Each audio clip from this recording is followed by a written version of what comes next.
Meteorologist Matt Engelbrecht joining us here. And Matt, again, we've talked about this. Yeah. It's a little early, it feels like, for this snowfall map to be up here. But there's nothing on it yet.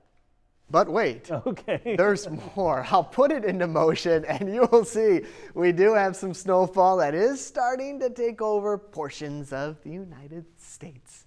Now, I know it's not a lot, but last week we showed this and it was a little tiny speck. Now we're starting to see that cold air, but also the moisture dive down from the north. So you got almost the snowfall estimates tailing back up here to the northwest, or the source region for some of that colder air. Now, as I mentioned earlier, we got the heat in the north and then the rain down here in the south. Parts of Texas, Louisiana, Mississippi, seeing a good amount of rainfall. Now, this is not associated with an official tropical system, but there's some tropical moisture and enough lift in the atmosphere to give us some heavy downpours and the possibility of some flooding. Now, all the way through parts of Houston, even into Dallas. Austin may get a good slug of moisture as well. That's pocket number one. Pocket number two is going to be back up here in portions of Nebraska, even into the Dakotas, where we could see some rain come down. Temperatures are going to be staying where it's going to see rain, no snow in the forecast with this precipitation estimate.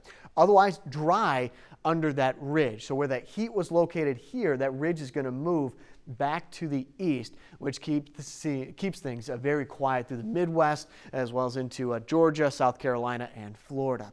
Looks something like this. This is Wednesday at 7 a.m. Low pressure system that brought some wet weather to upstate New York, Pennsylvania, and Maine the last couple of days. That's going to sit right underneath a trough in the jet stream. You got the ridge, that high pressure at the surface back here into the Midwest, and there's that cold front. Remember when we looked at that snowfall map?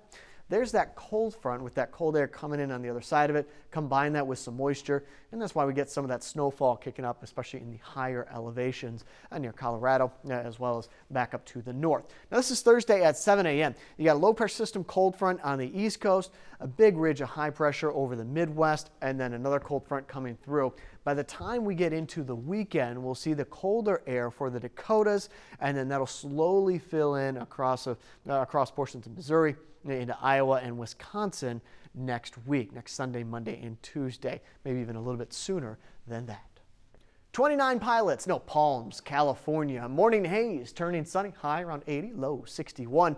Farrell, Mississippi, afternoon storms, muggy, high of 83. And what about New York? Mostly sunny and comfortable.